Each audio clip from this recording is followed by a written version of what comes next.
guys, in the formal charge എങ്ങനെയാണ് കണ്ടുപിടിക്കാൻ നമുക്ക് നോക്കാം. Formal charge on an atom in a Lewis structure. ഒരു Lewis structureല്ല ഒരു ആറ്റത്തിന്റെ formal charge കണ്ടുപിടിക്കുന്നത് എങ്ങനെയാണെന്നാണ് നമ്മൾ പഠിക്കാൻ പോകുന്നത്. ജസ്റ്റ് ഒരു ഫോർമുലയാണ്. ആ ഫോർമുല ഒന്ന് ബൈഹാർട്ട് ചെയ്ത് വെച്ചിരുന്നാൽ മതി. ഓക്കെ ഫോർമുല എന്തുവാ? ഫോർമുല എന്ന് വെച്ചാൽ total number of valence electron in the free atom. Okay ഇപ്പം നമ്മളിപ്പം ഓസോണിൻ്റെ സ്ട്രക്ചർ അല്ലെങ്കിൽ ഇപ്പം NO3യുടെ സ്ട്രക്ചർ ആണെന്ന് വെച്ചോ.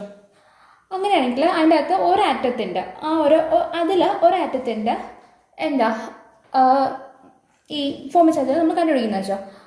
എന്താ നമ്മൾ ആദ്യം ചെയ്യേണ്ടത് എന്താ? ആ ഒരു ആറ്റത്തിൻ്റെ ഫോർ എക്സാമ്പിൾ ഇപ്പോൾ നൈട്രജൻ്റെ ആണെങ്കിൽ നൈട്രജൻ്റെ വാലൻസ് ഷെല്ലിൽ ടോട്ടൽ എത്ര ഇലക്ട്രോൺ ഉണ്ടോ നോക്കണം. ഓക്കെ വാലൻസ് ഇലക്ട്രോൺ എത്ര ഉണ്ടെന്ന് നോക്കണം.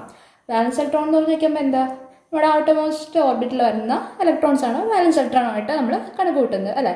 ഫോർ എക്സാമ്പിൾ ഇപ്പോൾ കാർബണിനാണെങ്കിൽ എത്ര വാലൻസ് ഇലക്ട്രോൺ ഉണ്ട്? 2 4 എന്ന് പറഞ്ഞിട്ടില്ലേ പോകണം. അപ്പോൾ എത്ര വാലൻസ് ഇലക്ട്രോൺ ആണ്? 4 വാലൻസ് ഇലക്ട്രോൺ ആണ്. നൈട്രജൻ ആണെങ്കിലോ 5 അങ്ങനെയല്ലേ പോകുന്നത്. ഓക്കെ അപ്പോൾ total number of valence electron in the free ആറ്റത്തിൽ എത്ര വാലൻസ് ഇലക്ട്രോൺസ് ഉണ്ടോ ഓക്കെ അത് ആദ്യം എഴുതുക. എന്നിട്ട് അതിൽ നിന്ന് എന്ത് മൈനസ് ചെയ്യണം?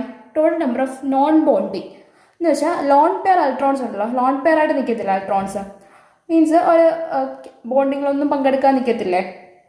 നമ്മളെ സ്ട്രക്ചർ ഒക്കെ മനസ്സിലാവുമല്ലോ. ബോണ്ടിങ്ങിലൊന്നും പങ്കെടുക്കാതെ നിൽക്കുന്ന ഇലക്ട്രോൺസ് ഉണ്ടല്ലോ. ഓക്കെ അവരെ ടോട്ടലി അങ്ങ് മൈനസ് ചെയ്യണം. ഓക്കെ ഈ ഒരു വാലൻസ് ഇലക്ട്രോൺസിൻ്റെ നമ്പറിൽ നിന്ന് ബോണ്ട് ചെയ്യാത്ത തന്നെ അങ്ങ് മൈനസ് ചെയ്യുക. എന്നിട്ട് അതിൽ നിന്ന് മറ്റൊരു എണ്ണം കൂടെ മൈനസ് ചെയ്യണം. Half total number of bonding or shared electron. Okay ഇപ്പം ബോണ്ടിങ്ങിൽ ഏർപ്പെട്ട ഇലക്ട്രോൺസ് ഉള്ളൂ. ടോട്ടലി ബോണ്ടിങ്ങിൽ ഏർപ്പെട്ട ഇലക്ട്രോൺസ് ഉള്ളൂ. മീൻസ് ഒരു ബോണ്ട് എന്ന് വെച്ചാൽ 2 ഇലക്ട്രോൺസ് അല്ലേ. ഓക്കെ ആ ഒരു ഇലക്ട്രോൺ എത്ര ഉണ്ടോ അതേ ബൈ 2 അതും കൂടി ഇതിൽ നിന്ന് മൈനസ് ചെയ്യണം. അങ്ങനെ നമ്മൾ ഫോർമൽ ചാർജ് കണ്ടുപിടിക്കുന്നത്. നിങ്ങൾക്ക് ഏകദേശം ഒരു പുക പോലെ ഒരു ഐഡിയ കിട്ടുമെന്ന് എനിക്ക് അറിയാം. നമുക്കൊരു എക്സാമ്പിൾ എടുത്തിട്ട് നോക്കാം എങ്ങനെയാണെന്നോ. നമുക്ക് ഫസ്റ്റിലെ ഇതിൻ്റെ അകത്തുനിന്ന് ഈ ഒരു ഓക്സിജൻ ആറ്റം മണ്ണെന്ന് മാർക്ക് ചെയ്യുന്ന ഓക്സിജൻ ആറ്റത്തിൻ്റെ ഫോർമൽ ചാർജ് ഒന്ന് കണ്ടുപിടിച്ച് നോക്കാം. നമ്മുടെ ഫോർമുലയിൽ ആദ്യം എന്താ പറയുന്നത്? Total number of valence electron ആണല്ലേ. അപ്പം ഓക്സിജനിലെ total number of valence electron എത്രയുണ്ട്? 6 അല്ലേ. ഓക്കെ 6 മൈനസ് നെക്സ്റ്റ് എന്തുവാ? നെക്സ്റ്റ് പറഞ്ഞിരിക്കുന്നത് വെച്ചാൽ ലോൺ പെയർ ഓഫ് ഇലക്ട്രോൺസ് എത്ര എണ്ണം ഉണ്ടോ അത്ര എണ്ണം അല്ലേ. ഓക്കെ അപ്പോൾ ഇവിടെ നോക്കി ഇവിടെ എത്ര ലോൺ പെയർ ഉണ്ട്? 2 ഉണ്ടല്ലോ. 1 2 2 എണ്ണം അല്ലേ ഉള്ളൂ. ബാക്കിയെല്ലാം ബോണ്ടിങ്ങിൽ ഏർപ്പെട്ട് കഴിഞ്ഞല്ലോ. ഓക്കെ അപ്പം 2 ലോൺ പെയർ ഇലക്ട്രോൺ ആണുള്ളത്. അപ്പം -2 അതേ minus half into total number of bonding electrons ആണ് ചെയ്യുന്നത്. അപ്പോൾ ഇവിടെ എത്ര ബോണ്ട് ഉണ്ട്? 1 2 3 3 ബോണ്ട് അല്ലേ ഉള്ളത്. 3 ബോണ്ട് ആകുമ്പോൾ എത്ര ഇലക്ട്രോൺ ആണ്? 6 ഇലക്ട്രോൺ ആണ്. അല്ലെങ്കിൽ എത്ര ഇലക്ട്രോൺ ഇതിൽ നിന്ന് ബോണ്ട് ചെയ്യപ്പെട്ടിരിക്കുന്നത് നോക്കിയാലും മതി അല്ലേ. അപ്പോൾ എത്ര വരും? 6 മൈനസ് 2 മൈനസ് 1/2 ഇൻറ്റു 6 ആകുമ്പോൾ 3 അല്ല. അപ്പോൾ 6 മൈനസ് 2 മൈനസ് 3 ഇസിക്കൽ ടു എത്രയാണ്? +1. ഓക്കെ അപ്പം ഇതിൻ്റെ ഈ ഒരു ഫസ്റ്റ് നിന്ന് മാർക്ക് ചെയ്തേക്കുന്ന ആ ഒരു ഓക്സിജൻ ആറ്റത്തിൻ്റെ ഫോർമൽ ചാർജ് നമ്മൾ കണ്ടുപിടിച്ചു. എത്രയാണ്? +1. ഇനി 2 എന്ന് മാർക്ക് ചെയ്തേക്കുന്നതിൻ്റെ ഫോർമൽ ചാർജ് നോക്കാം. അതിൻ്റെ ഫോർമൽ ചാർജ് നോക്കുമ്പോഴും ആദ്യം എത്രയാണ്?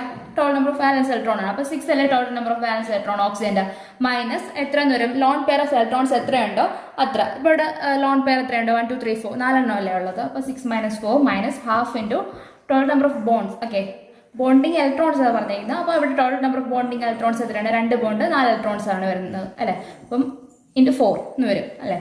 അപ്പോൾ എത്രയാണ്? 6 മൈനസ് 4 4/2 എത്രയാണ്? 2 അല്ലേ. അപ്പോൾ 6 മൈനസ് 6 എന്നാണ് അവിടെ വരുന്നത്. അതുകൊണ്ട് എത്രയാണ്? ഫോർമൽ ചാർജ് 0 ആണ് അവിടുത്തെ ഫോർമൽ ചാർജ് വരുന്നത്.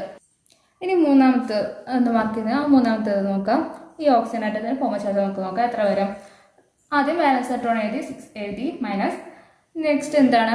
Total number of lone pair electron എത്ര എണ്ണം ഉണ്ടെന്ന് നോക്കുക. ഇവിടെ ലോൺ പെയർ ഇലക്ട്രോൺ എത്ര എണ്ണം? 1 2 3 4 5 6 6 എണ്ണമല്ലേ ഉള്ളത്. അപ്പം -6 minus half into total number of bond. ഇത് ഒരു ബോണ്ടല്ലേ ഉണ്ടാക്കുന്നുള്ളൂ. ഈ ഒരു ഓക്സിജൻ ആയിട്ട് ഒരു ബോണ്ട് ഉണ്ടാക്കുന്നുള്ളൂ. അപ്പോൾ അവിടെ എത്ര ഇലക്ട്രോൺ? 2 ഇലക്ട്രോൺ. അല്ലെങ്കിൽ ബോണ്ട് അത് മൈനസ് ചെയ്താലും മതി, പ്രശ്നമല്ല കേട്ടോ.